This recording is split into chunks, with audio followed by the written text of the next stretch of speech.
एक बात हम कहें, बहुत विनम्रता से कह रहे हैं, कुछ कोई उसको अन्यथा मत मान लेना। बहुत से लोग वैष्णवता के भक्ति के आवेश में आकर देवी देवताओं की निंदा या उनकी उपेक्षा करने लग जाते हैं। मेरी विनम्र प्रार्थना, ये बहुत बड़ी बाधा है आपके साधन पथ में, ये बहुत बड़ी बाधा है।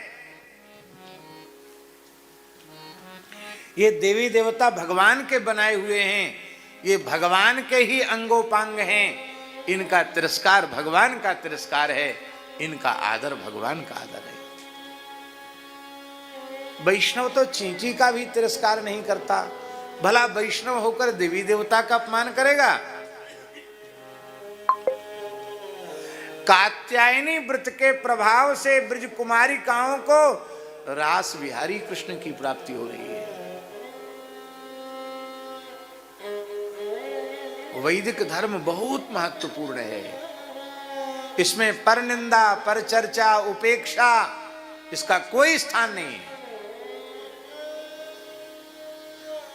और महाराज जी इस बात को इस ढंग से कहते थे। महाराज जी कहते थे कि कोई आपको तो बहुत माने और आपकी बहन को फूटी आंख न देखे तो आप उस पर प्रसन्न होंगे।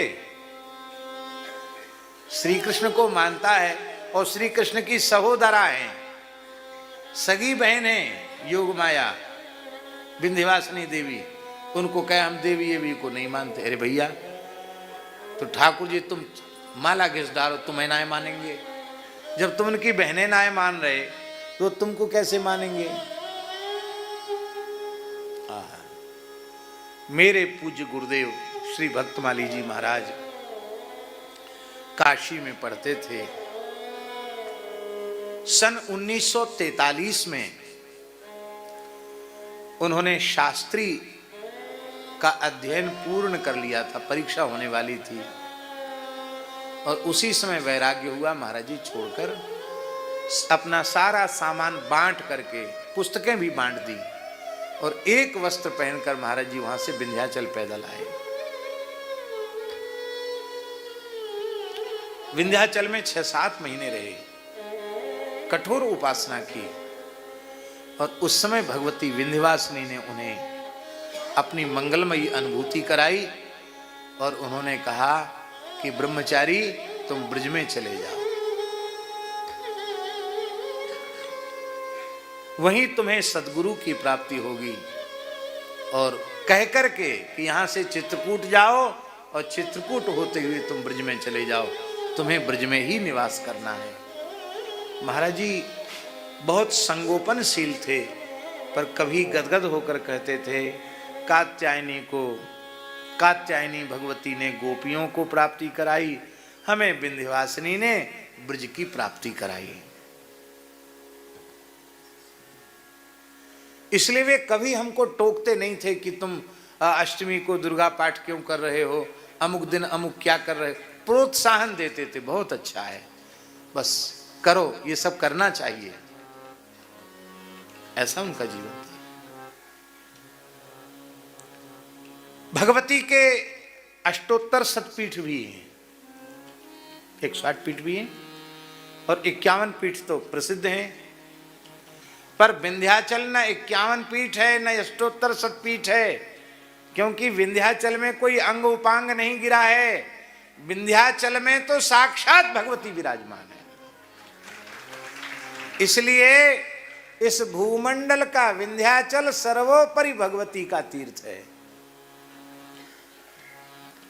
संपूर्ण अपने प्रकाश से, अपने वैभव से भगवती वहां विराजमान है।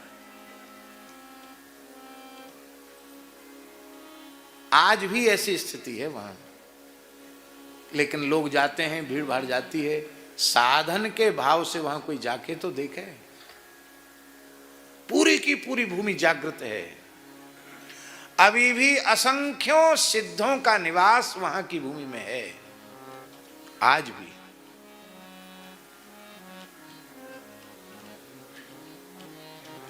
हमको वहां के ब्राह्मणों ने भगवती का दर्शन कराया, जिस समय महाराज जी का शताब्दी महोत्सव में वहां मार्कंडेय पुराण की कथा हुई थी।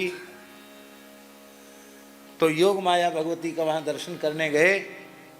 ऊपर जो विंध्यवासिनी देवी हैं, जो एक नीचे हैं एक ऊपर हैं, तो वहां दर्शन करने गए अष्टभुजा। तो उनके चरण का दर्शन कराया पुजारियों ने। उनके चरण में गुरुजी 4 उंगलियों का चिन्ह बना हुआ है एड़ी में। कहते कंस ने उठाकर आकाश में घुमाया था, वो चिन्ह भगवती ने अपने चरणों में धारण किया है, आज भी चिन्ह है।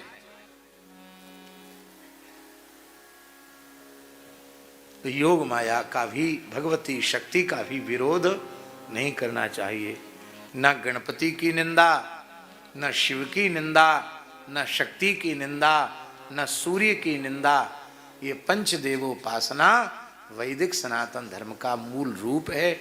आप इसमें एक को अपना इष्ट माने, बाकी को इष्ट का अंग माने, अंग अंगी भाव से उपासना करें। ये धर्मशास्त्र है। जैसे गुरुजी, पुराणों में एक बात आई है, पुराणों में आई है कि भगवान की जो शास्त्रीय विधि से सम्यक उपासना है वो कब होती है? जब वैष्णव पंचायतन की पूजा करता है। क्या? पंचदेवों में अलग अलग पंचायतन है, ऐसे ही भगवान नारायण, रामकृष्ण नारायण का भी पंचायतन है।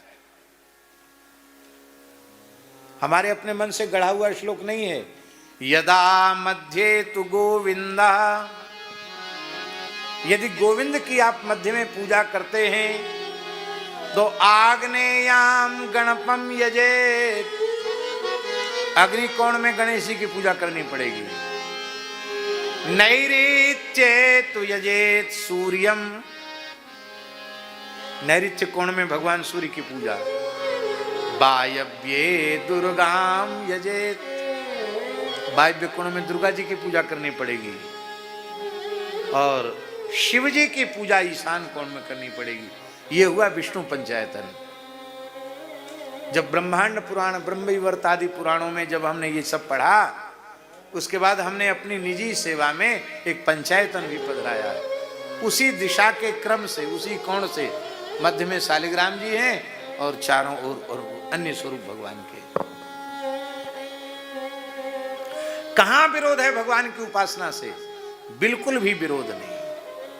हाँ, जैसे पतिव्रता नारी पतिस्थान पर पति को मानती है, बाकी सास ससुर जेठ देवर सबका आदर करती कि नहीं करती, ऐसे ही इष्ट के रूप में भगवान राम को, भगवान कृष्ण को, भगवान नारायण को आप स्वीकार करते हैं, अच्छी बात है। बाकी भगवान के ही अंग उपांग देवी देवता हैं, ऐसा मानकर उनका आदर करना चाहिए। उपनिषद में क्या लिखा है? ब्रह्मा नारायण, शिवश्च नारायण, शक्रश्च नारायण, कालश्च नारायण, ऊर्ध्वञ्च नारायण, अधश्च नारायण, नारायण एवेदग्गुम सर्वं जद्भूतं जच्च भाव्यम, निष्कलो निरंजनो निर्विकल्पो शुद्धो देव एको, नारायणो न द्वितीयोस्ति कश्चित्। ये इस प्रकार से वो 8वीं बार भगवान गर्भ में पधारे और देवता भगवान की स्तुति कर रहे हैं। सत्यव्रतम सत्य परम त्रिसत्यम, सत्यव्रतम सत्य परम त्रिसत्यम, सत्यस्य योनिं निहितं च सत्ये, सत्यस्य योनिं निहितं च सत्ये, सत्यस्य सत्य मृत सत्य नेत्रम, सत्यस्य सत्य मृत सत्य नेत्रम, सत्यात्मकं त्वां शरणं प्रपन्ना, सत्यात्मकं त्वां शरणं प्रपन्ना, दिष्ट्याम्बते कुक्षिगतः परः पुमान्, कुक्षिगतः परः पुमान्, हंसेन साक्षात् भगवान भवायन। हंसेन साक्षात् भगवान भवान। मां भूत भयं भोजपतेर्मुमूर्षो। भूत भयं भोजपतेर्मुमूर्षो। गोप्ता यदूनां भविता तवात्मजा। गोप्ता यदूनां भविता तवात्मजा।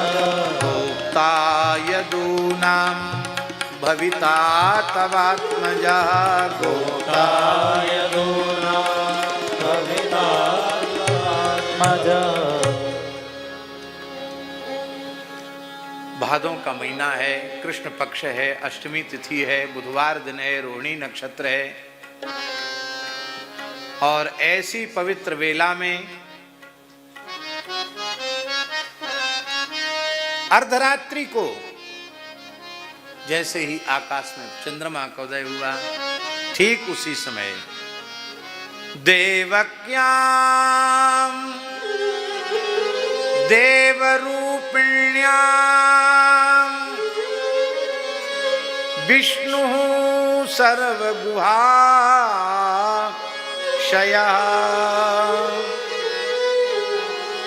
आविरासीत् यथा प्राच्याम् दिशु दिशीन्दुरिव पुष्कलः आविरासीत् यथा प्राच्याम् दिशेन्दुरिव पुष्कलः। क्या पूर्व दिशा चंद्रमा को पैदा करती है क्या? उदीयमान चंद्र को देखकर ऐसी प्रतीति होती है मानो पूर्व दिशा से चंद्रमा उत्पन्न हो रहा है, पर वस्तुतः चंद्रमा पूर्व दिशा से पैदा नहीं होता। ऐसे ही भगवान के लीलावतार काल में यह प्रतीति होती है कि वह देवकी नंदन बन रहे हैं, वो यशोदा नंदन कौशल्यानंदन बन रहे हैं। वस्तुतः भगवान अजन्मा है, इसलिए भगवान की जन्म लीला के होने के बाद भी उनका अजन्मात्व नष्ट नहीं होता है। भगवान अजन्मा है, यही समझाने के लिए प्रादुरासीद् यथा प्राच्यां दिशीन्दुरिव पुष्कलः। और अद्भुत बालक के रूप में भगवान प्रकट भये। तमद्भुतं बालकमम्बुजे क्षणम्। तमद्भुतं बालकमम्बुजे क्षणम्। चतुर्भुजं शङ्खगदार्युधायुधम्। चतुर्भुजं शङ्खगदायुधायुधम्। श्रीवत्सलक्ष्मं गलशोभिकौस्तुभम्। श्रीवत्सलक्ष्मं गलशोभिकौस्तुभम्। पीताम्बरं सान्द्रपयोधसौभगम्। पीताम्बरं सान्द्रपयोधसौभगम्। तमद्भुतं बालकमम्बुजे क्षणम्। तमद्भुतं बालकमम्बुजे क्षणम्। महार्हवैदूर्यकिरीटकुण्डल त्विषा परिष्वक्तसहस्रकुन्तलम्। उद्दामकाञ्च्यं गदकङ्कणादिभिर्विरोचमानं वसुदेव ऐक्षत। तमद्भुतं बालकमम्बुजे क्षणम्। शंख चक्र गदा पद्मधारी भगवान प्रकट भये। आहा, शास्त्री जी, द्वारिका में जो भगवान द्वारकाधीश कृष्ण का स्वरूप है वो वही स्वरूप है जो देवकी के सामने प्रकट हुआ है। इसलिए भगवान द्वारकाधीश इतने विवाह हो गए, इतने संतान उनकी हो गई, लेकिन माता देवकी के सामने तो वे नवजात बालक